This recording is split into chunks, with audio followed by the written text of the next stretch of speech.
So in last couple of sessions we have understood the basic concept of vectors, the representation of vectors by component method as well as the geometrical method, and we have understood a few of the vector operations like addition, subtraction by triangle law, by component method, etc. Today we'll start by understanding another additional theorem which has to do with the geometrical method of addition and subtraction of vectors. It kind of combines two theorems that we have seen before, that is the triangle law of addition and triangle law of subtraction. If we combine the two geometrical figures, then we can get a sort of combined shape in which both the addition and subtraction is expressed in the same diagram. So that is what is called the parallelogram law of vectors or the parallelogram theorem. Okay, so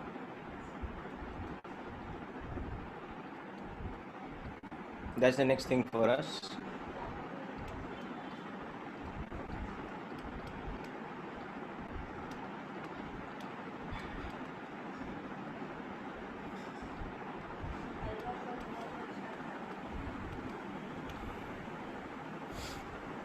Okay, so as per this theorem, the steps that we follow are that given two vectors, suppose we have two arbitrary vectors A and B,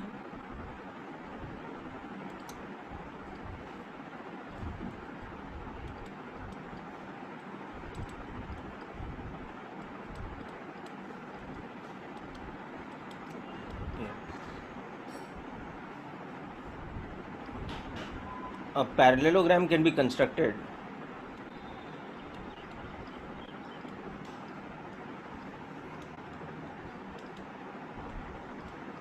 by drawing both the vectors from a common origin. Instead of drawing them head to tail like we did for vector addition, here we draw them from a common origin.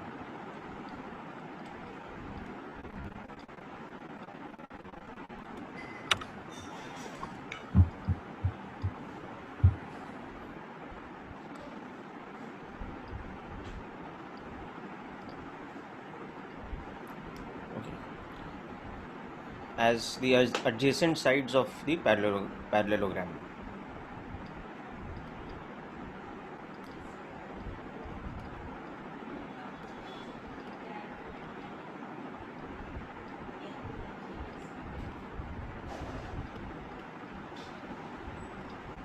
So the process is like this, that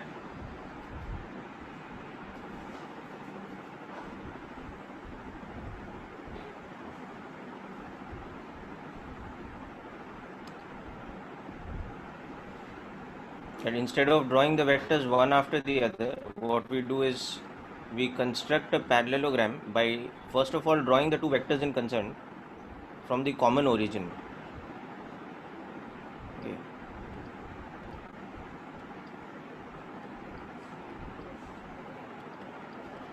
This is the angle theta between them, and then of course by drawing two sides which are parallel to either of them, we can construct the complete parallelogram.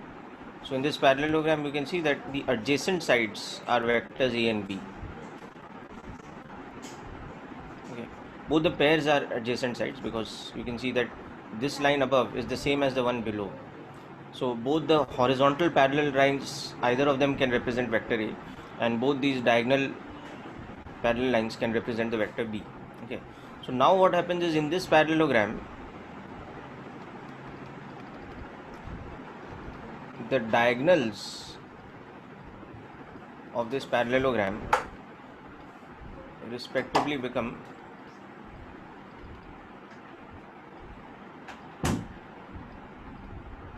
the sum and the difference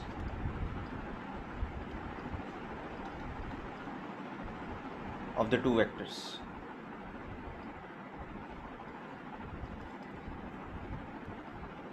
So let us see how that happens. So if you pay close attention here, you will understand that by drawing this particular diagonal, the one from the origin to the opposite side, you can see that there is a vector triangle involved over here, this triangle, and this triangle, this one here, this triangle is nothing but the sum triangle.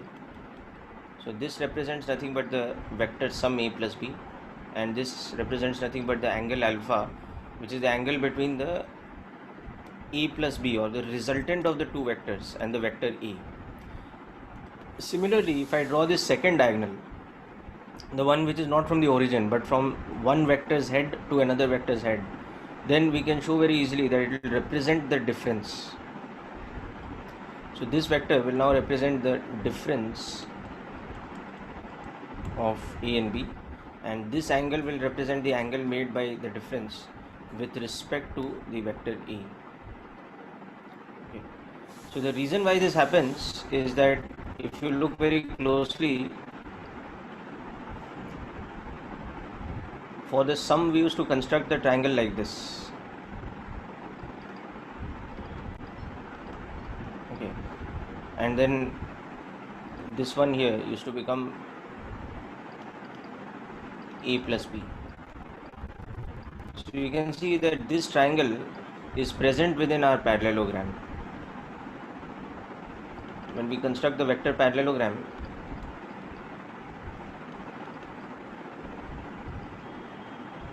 and we say that this diagonal from the common origin to the opposite vertex, so this triangle is present over here, you can see, and that is why this is representing the sum. Okay, and similarly, when we calculated the difference, or when we constructed the difference of the two vectors, we would draw the vector A, and to that we would add the vector minus B, like this, and then say that okay, the sum of A and minus B represents A minus B. Now you can see that this triangle is also constructed within the parallelogram. If we draw the secondary diagonal, or the diagonal from B to A, instead of from the origin to the opposite side, if we construct the diagonal from the vector B's head to the vector A's head, so ये वाला जो triangle है, that is the same as this triangle here. Okay, so that is how you can see that these two represent the same thing that we've learned in triangle law before. But the advantage here is that both the things, the sum and the difference, are constructed within the same diagram, or within the same figure, and that is going to be the advantage of the parallelogram law method. Okay, so just make a note of this much first.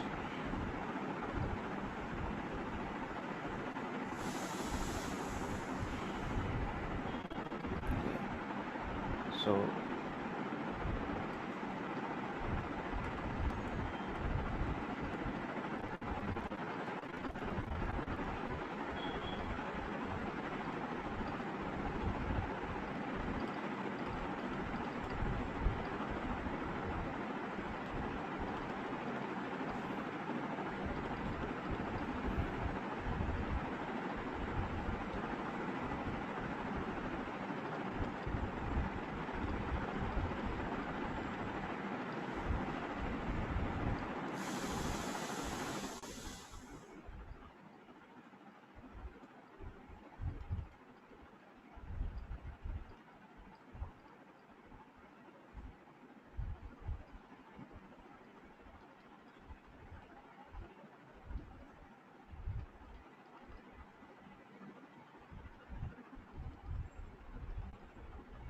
okay, so this is the additional point to understand over here.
Okay, so hope it is clear from the diagram to all of you how the two diagonals represent the sum and the difference, and how the diagonals break the parallelogram into the two triangles which individually represent the vector sum and the vector difference, which we have understood previously by triangle law.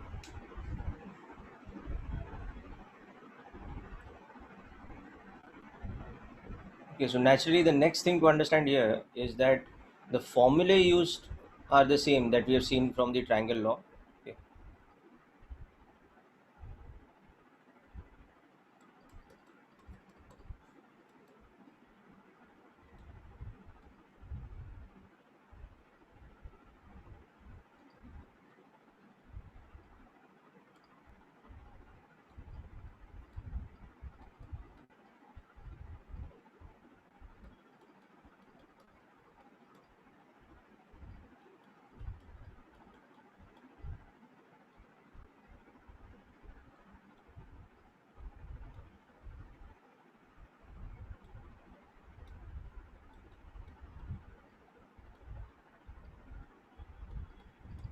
So these formulae are the same as those we have seen in the triangle law before.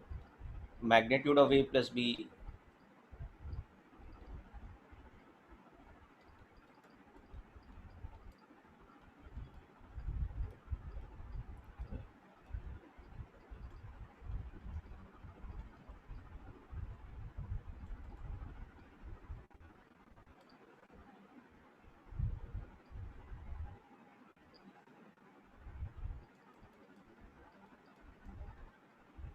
whereas magnitude of A minus B becomes root of A square plus B square minus 2AB cos theta. So tan beta becomes B sin theta upon A minus B cos theta.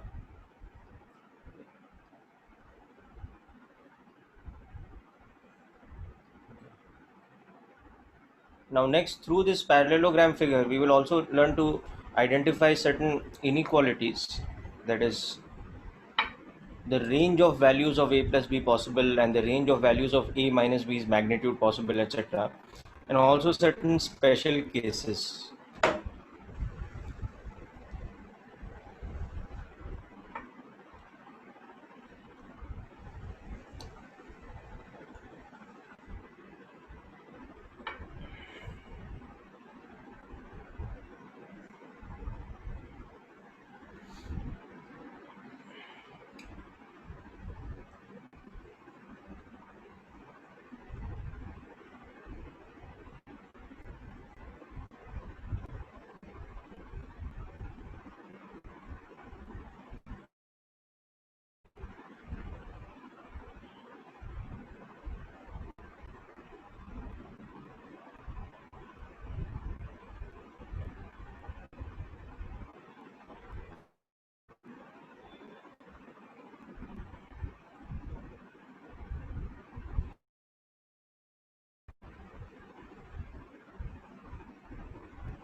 Okay, now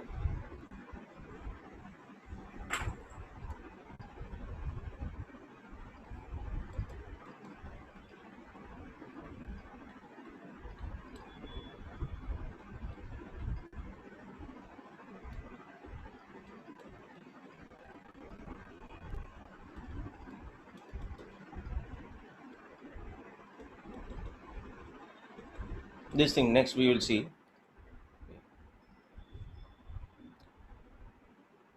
So in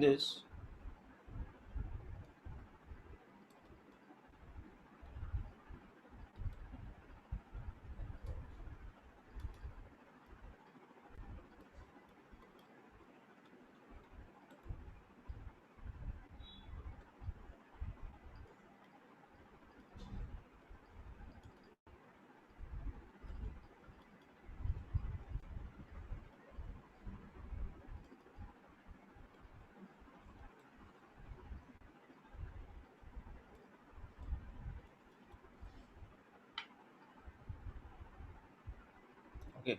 So moment our theta is 0, that is we are dealing with parallel vectors, the sum of the vectors has a magnitude which is the sum of their magnitudes. Okay. Whereas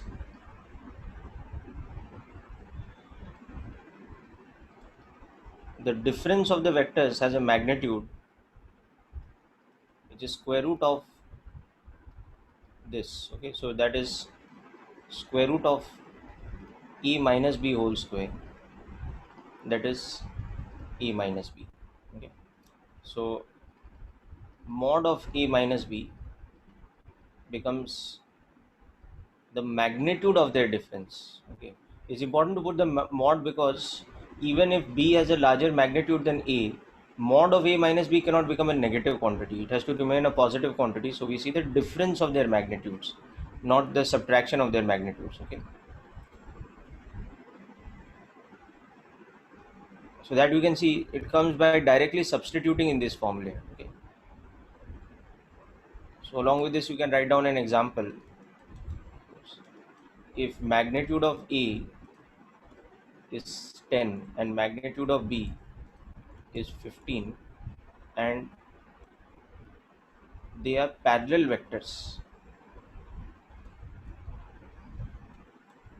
Okay. Find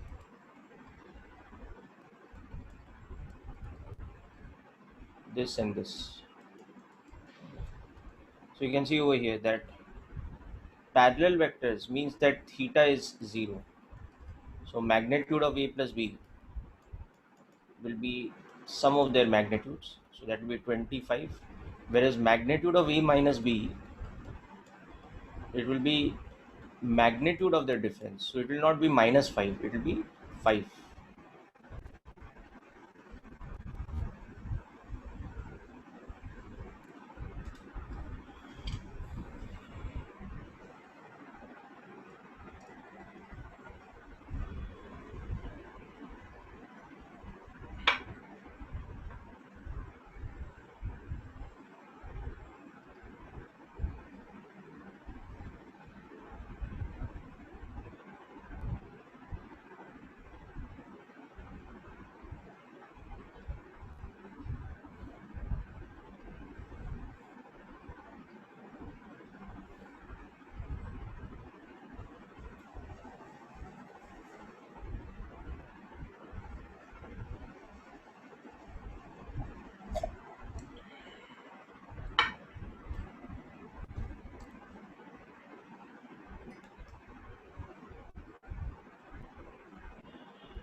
Okay, so hope you've understood this and written this down.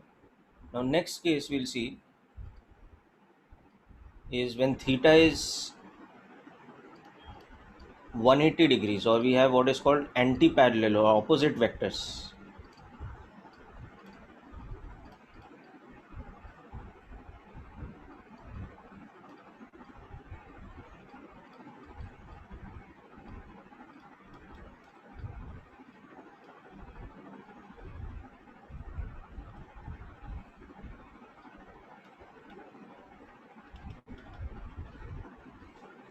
Okay, they are opposite in direction. So any two vectors which are like this, one vector like this and the other is opposite in direction or anti-parallel in direction, this kind of situation represents theta equal to 180 degrees. Okay. So here what happens is that cos theta becomes minus 1, which is the minimum possible value of cos theta.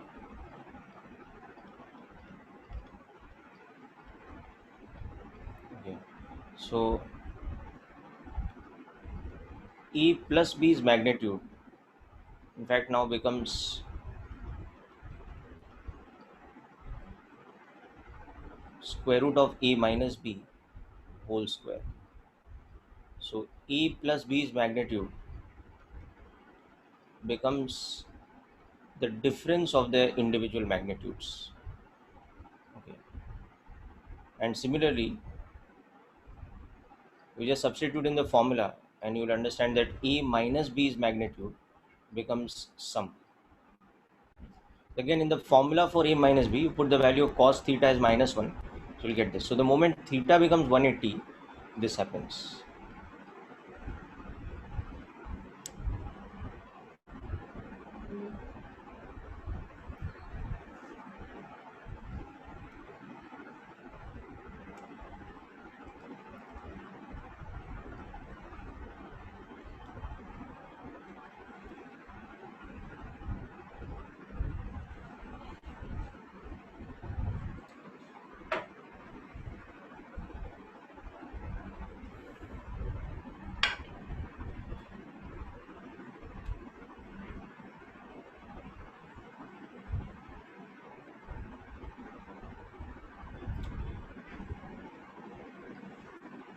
So for example, if we have a situation that S1 is a displacement of 20 kilometers towards north.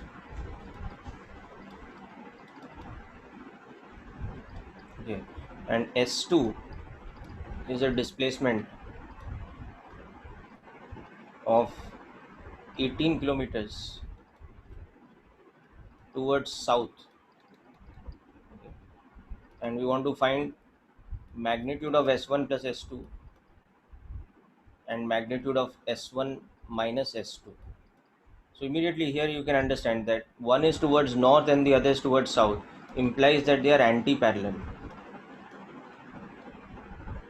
or opposite in direction.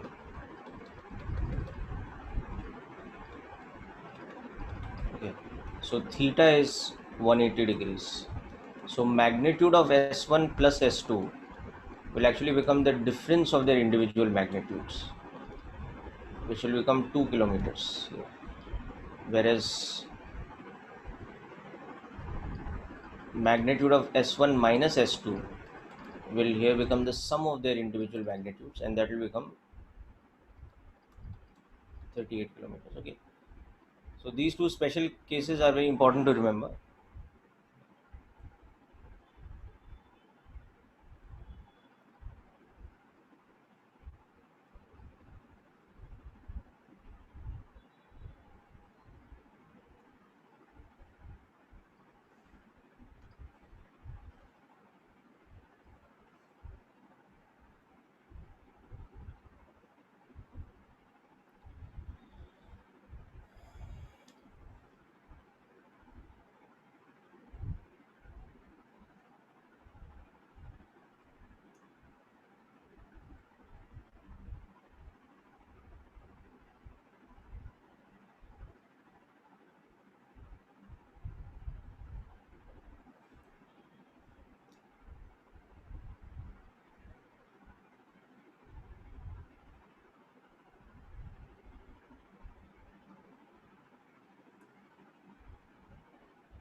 Now, if you combine the results of these two things that we have seen, theta equal to 0 case and theta equal to 180 case, you can understand what is called the triangle inequality.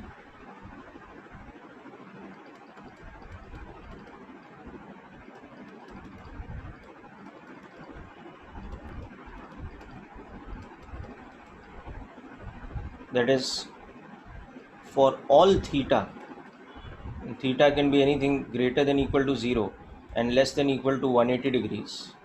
Magnitude of a plus b has a maximum possible value of sum of their magnitude. So it can never be greater than that. It's always less than equal to this. Okay.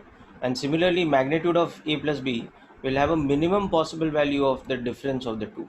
So it can never be less than that. So this overall is called the triangle inequality. Okay. So for example, if we have magnitude of a is 20 and magnitude of b is 15, I ask you find the range of possible values of mod a plus b, okay, for all theta. You understand that here mod a plus b will be less than equal to the sum of their magnitudes and greater than equal to the difference of their magnitudes. So that means for all possible values of theta, mod a plus b cannot exceed 35 and similarly cannot be less than 5. It has to be in between 5 and 35. It's not possible here for it to be something less than 5, like 4 or 3 or something like that. It's not possible for it to be greater than 35. It cannot be 35.1, it cannot be 40. It has to be at maximum 35. Okay.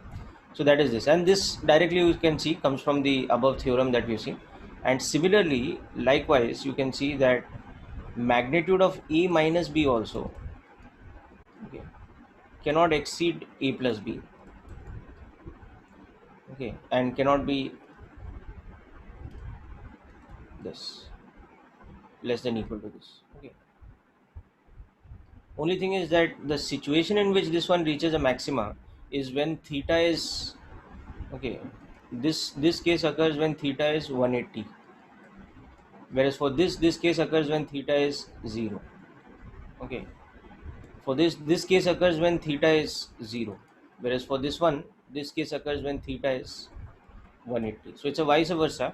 But when we are talking about the range, कि minimum से maximum कितना हो सकता है for all possible values of theta, both have the same range. Okay, they have maxima for opposite conditions, they have minima for opposite conditions, okay, but the range of possible values is the same. So this statement here is called the triangle inequalities.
Okay, so let us see some typical questions based on this.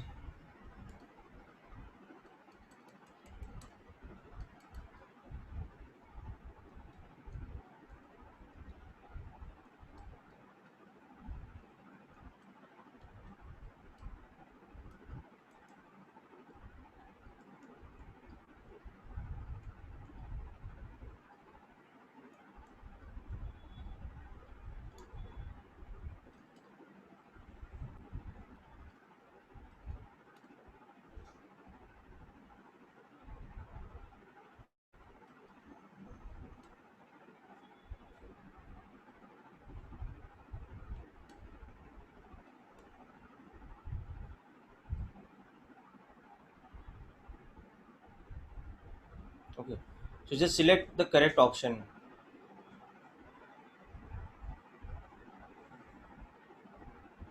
So try these two questions I'm giving.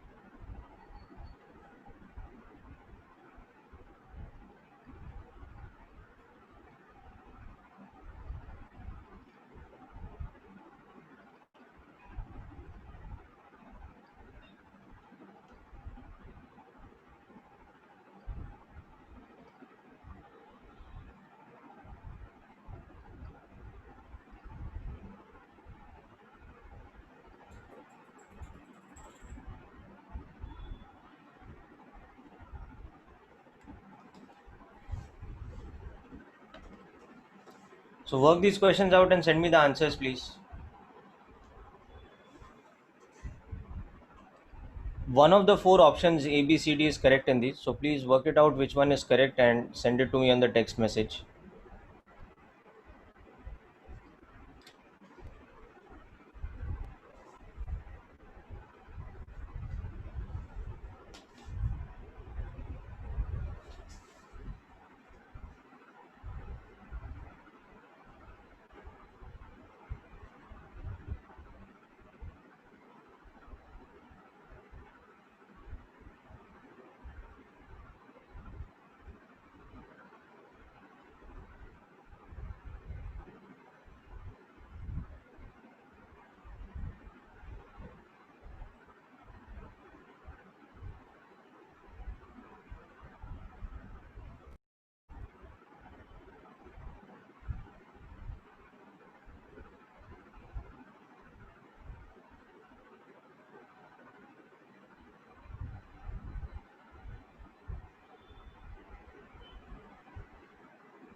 Okay, so nobody is giving me the answer of the first question or the second question yet, and this is frankly very disappointing. Matlab, if you don't participate in the class, okay, galat ho sahi ho, but whatever, you have to try the question, yeah.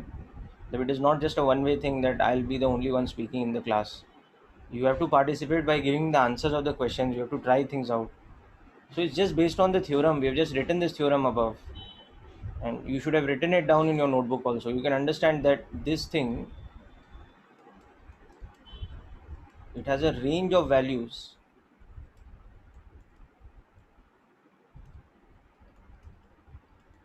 between this. So here magnitude of P is this much, magnitude of Q is this much. So it has a range of values between sum, which is 90, and the difference, which is 10. So it cannot be less than 10. So it can't be this. Okay, it cannot be greater than 90. So it can't be this. Can be this, can't be this again. So the answer for this one is what? The answer is C. It may be which of the following? It may be C. It cannot be A, B, and D.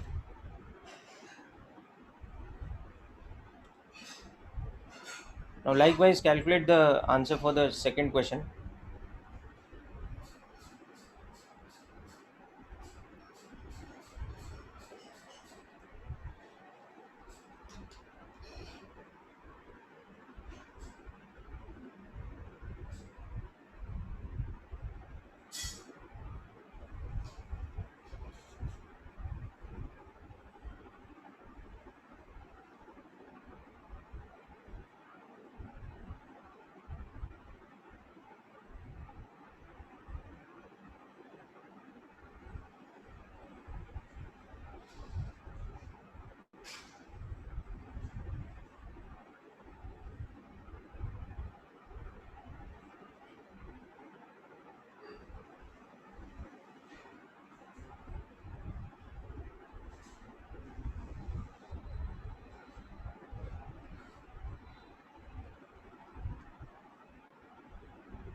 Yes, Akash, that is correct.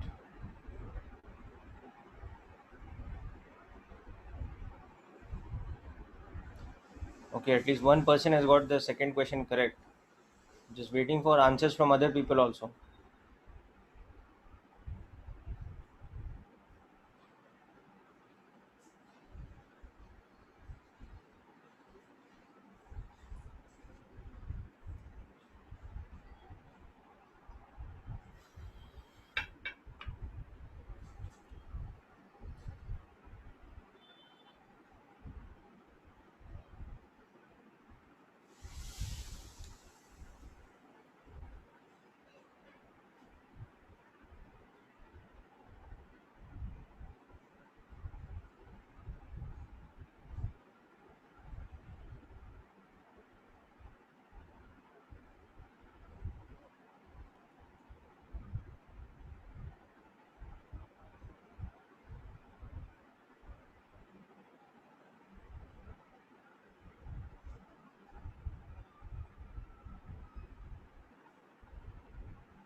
Okay, so anyway, let me work this out for you. So A plus B plus C is equal to 0 means that we can say that A is equal to negative of B plus C. So we can say that magnitude of the vector A will be equal to magnitude of B plus C. Okay. So now we can see that magnitude of B plus C is less than equal to 27 and greater than equal to 3.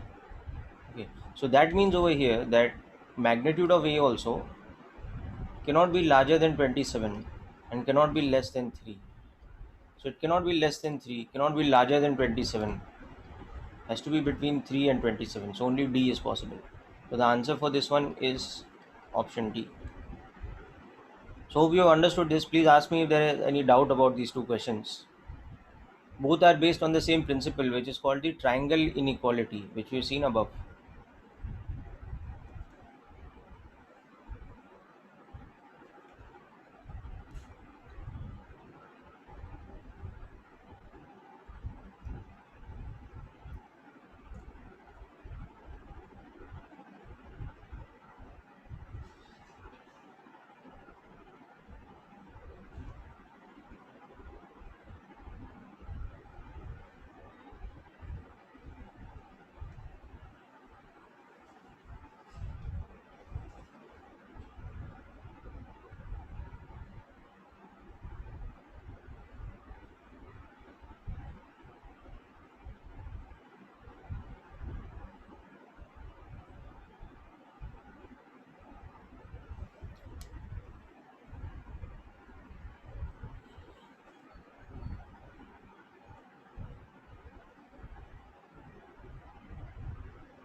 Oh, just make a correction here. This has to be A, okay, not C is already given to us.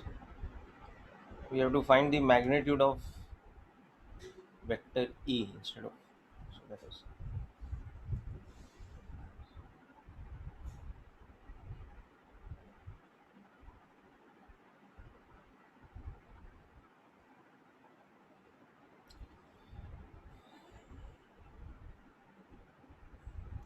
okay. Now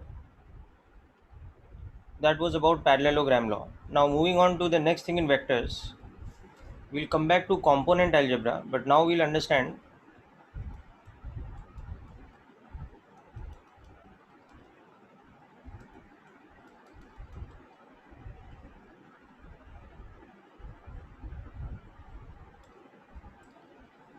See, component representation of vectors in 3 dimensions.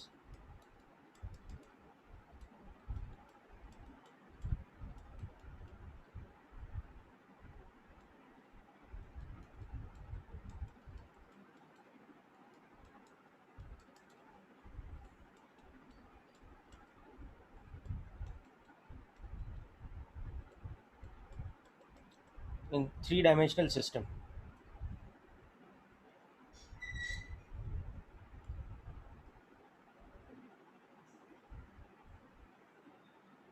So basically, a three-dimensional coordinate frame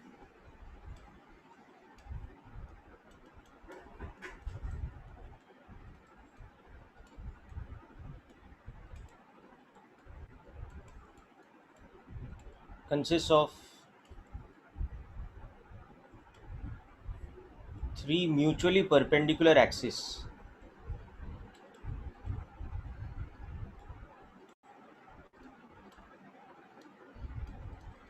Okay, X, Y, and Z. So what mutually perpendicular here means is that x-axis is perpendicular to y-axis, x-axis is perpendicular to the z-axis, and y-axis is perpendicular to z-axis. This is what we mean by a system of three axes which are mutually perpendicular. So we have to visualize this in a diagram as if it is three-dimensional, though any diagram is actually two-dimensional. So just imagine this situation. You have this axis and this axis which are perpendicular to each other. So it does not look in the diagram as though they are perpendicular, but just imagine that these are the two edges of a wall like this. So this is what we call the xy plane. Now imagine another axis which is perpendicular to both of them. So that in my diagram will become this axis. So this is your z-axis. So imagine the z-axis is perpendicular to x-axis. That means they are forming like the floor, which is a plane which is perpendicular to this wall. So you can see that this is the xz plane, which is perpendicular to the xy plane and also the yz plane. So now in the same diagram, the y-axis and the z-axis, they are lying on this plane, which you can think of as another one of the walls. So the yz plane and the xz plane, sorry, the xy plane are two mutually perpendicular walls, and the xz plane is like the floor. So this is the yz plane. Okay. So such that the xy plane, the yz plane,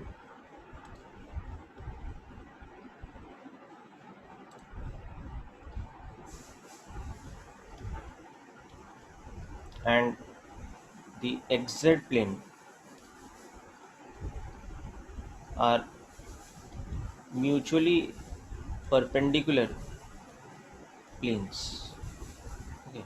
So in this diagram, imagine xz plane is the floor, okay, and xy plane and yz plane are perpendicular walls.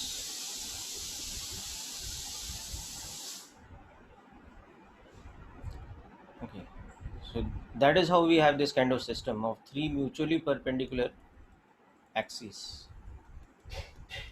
So now vectors can be represented in this kind of three-dimensional system, and that is what we are going to look at next.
Okay. Of course, in this system, wherever the three axes are originating from, that point becomes the origin of the coordinate frame.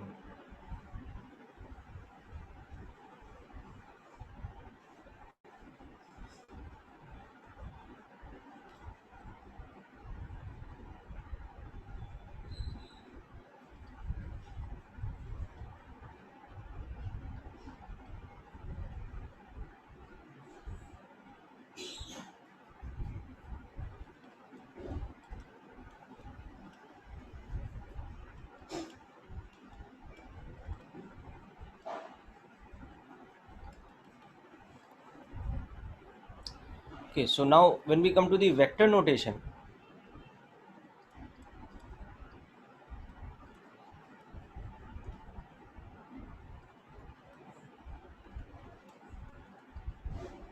in 3D, the first thing is the unit vectors.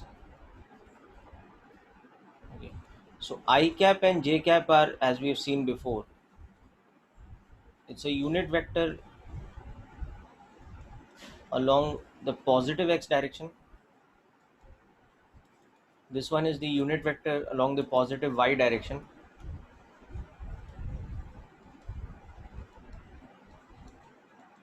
But along with that, we have a third one now, k cap, which is a unit vector along the positive z axis. So this is the system of mutually perpendicular unit vectors,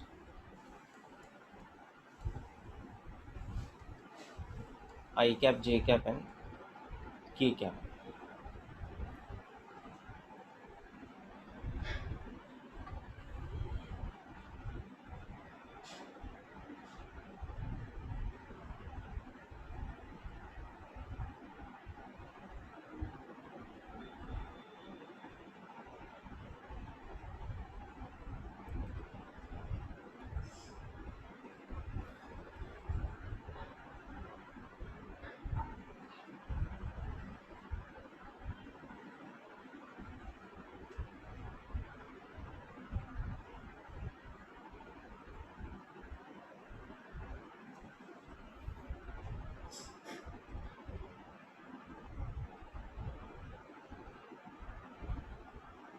So in any such system now,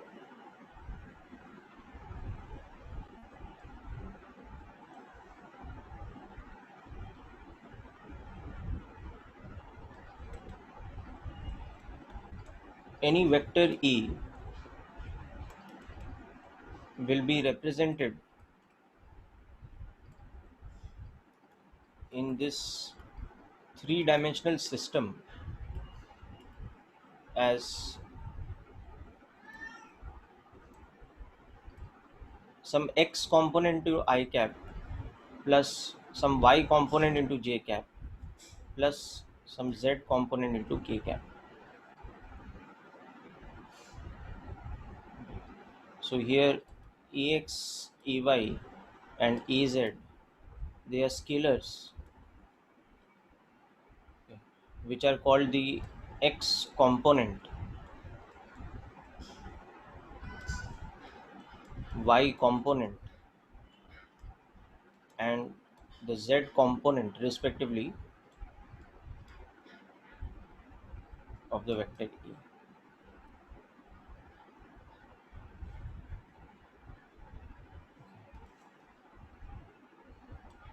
And the magnitude of this vector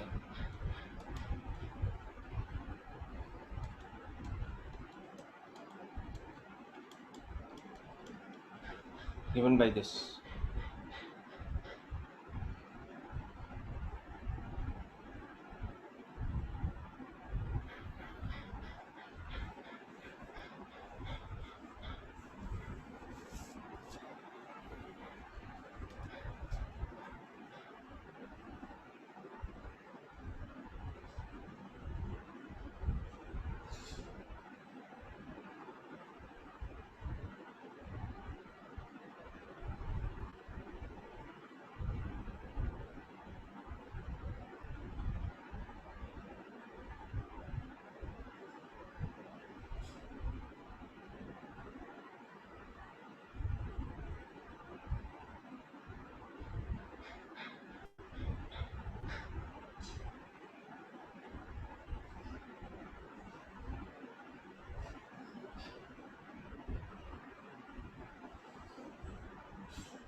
Okay, next example.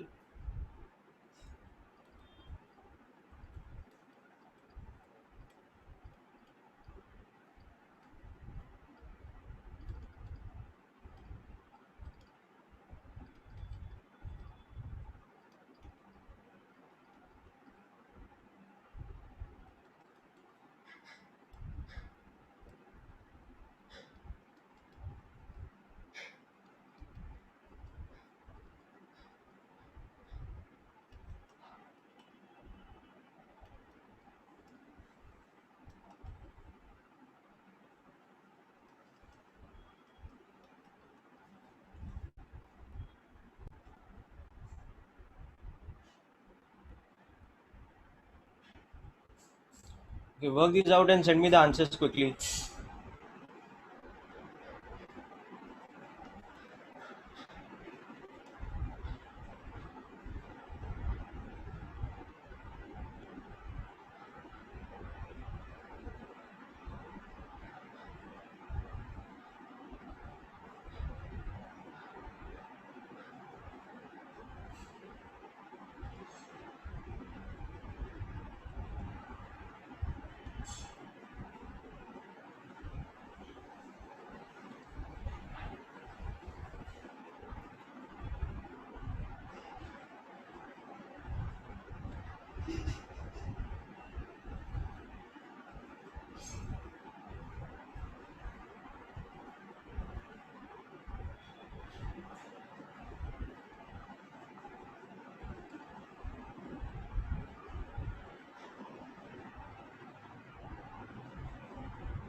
Yes, people, I'm waiting for the answers. Please send me the answers after calculating this. It's a very simple question. There's nothing difficult about this.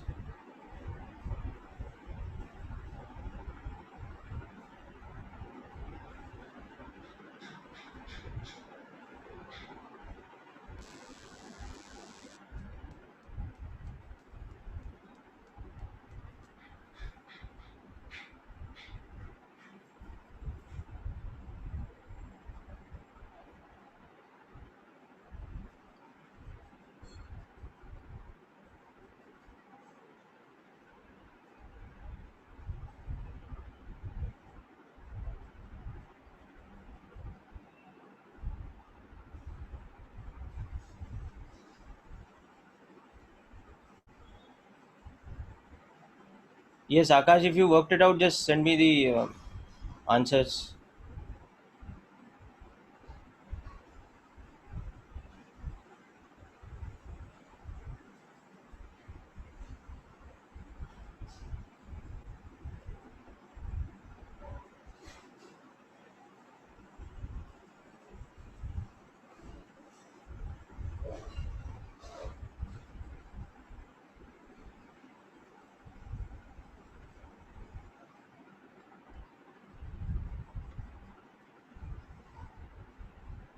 Yeah, that's correct. Good.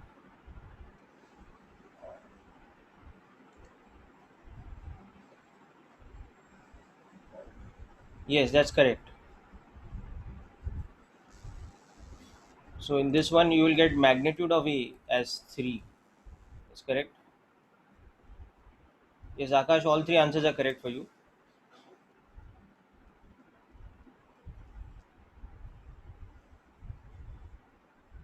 No, in this second one, it will not be 12. Second one, it will be a very odd number. Second one, magnitude of A will come in square root form. Okay, see, it's square root of 13 square plus 4 square plus 3 square. So that is square root of 169 plus 16 plus 9. So that will come out to be square root of 174.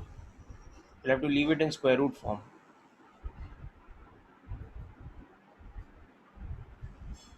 Okay. Because see, the minus sign doesn't make any difference end of the day now. Sorry, 194. That's correct. Not 174, it's 194.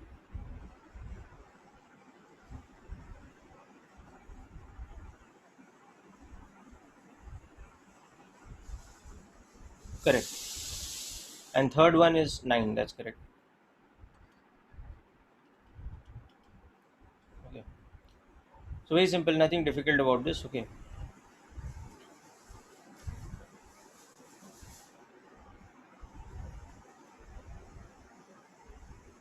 Okay. Now next example, let's understand something like this, that P is a point with coordinates,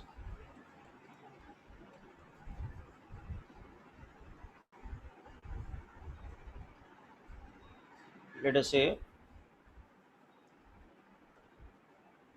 3, 4 and 12. Okay. Then find the vector representing the displacement S. Okay. So displacement from O to that point P, where O is the origin. Okay. And its magnitude. So if P is a point which has the coordinates given to us, in this case 3, 4 and 12, and let's say the coordinates are in centimeters, then we have to find the displacement vector joining the origin of the coordinate frame to that point P. Okay. So let us understand this in detail. So here if we try to visualize the problem before we solve it,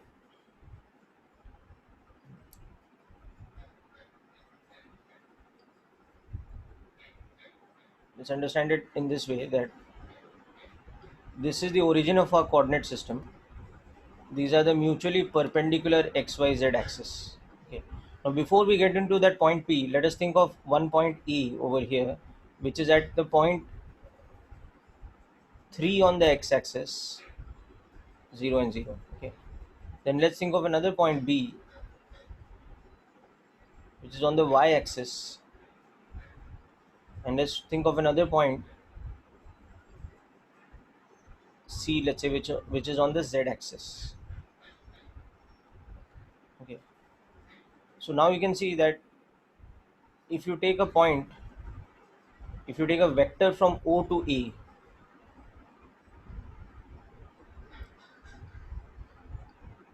if we join the points O and A in our diagram as a displacement vector,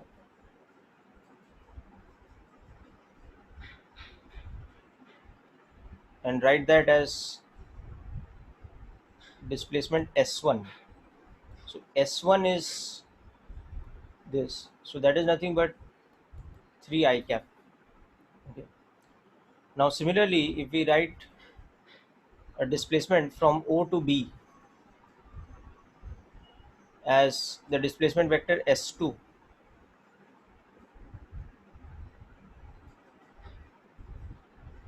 that will be this vector over here. Okay. that will be 4j cap. And similarly, if we have another displacement vector from O to C,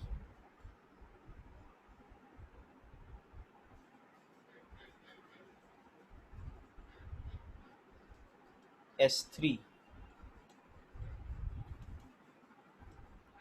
that will represent 12k cap, because that point is 12 on the z axis. Okay. Now see what our point P is. Our point P is 3, 4, 12. So we want to find the displacement vector OP. Okay. So now visualize this. What if we did this operation? If we did S1 plus S2 plus S3, what we will get? We'll get 3i cap plus 4j cap plus 12k cap. But let's try to understand geometrically what does it represent. What does this displacement now represent geometrically? So it represents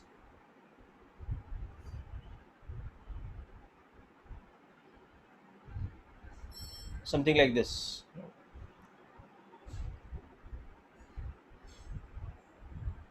Imagine the same thing, but now done one after the other. So instead of the individual displacements S1, S2, and S3, now what we are doing is we are carrying out the displacements in sum of one after the other. So how will our displacement look like? So first we will make a displacement of, from the origin, we'll make a displacement of S1. Okay.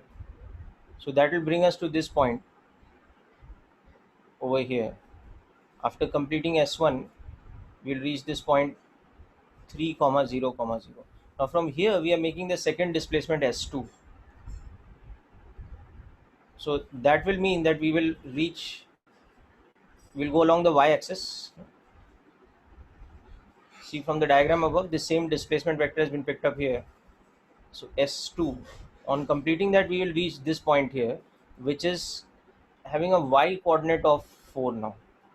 And now from this point we will make a displacement along the z-axis, which you have to visualize in 3 dimensions. In the diagram actually it's still on a 2-dimensional plane, but we are visualizing this in 3 dimensions. So that represents this point now. So this point P is lying somewhere in the xyz space. It's not lying on the yz plane. Okay, so when we complete this displacement S3, we reach the point P finally, which is 3 comma 4 comma 12. Okay, that is the point P.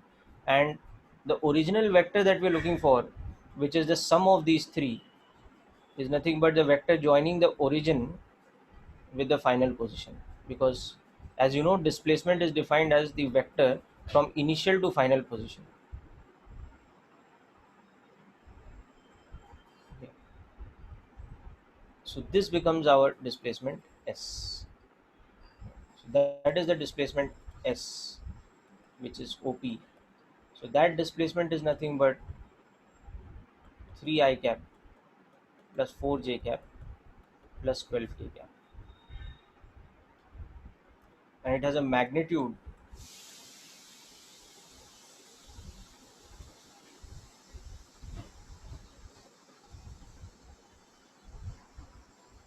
of 13.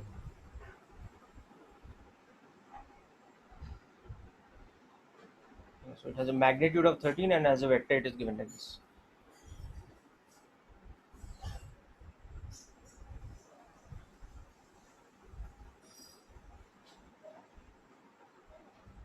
Just a second, I'll share the file again.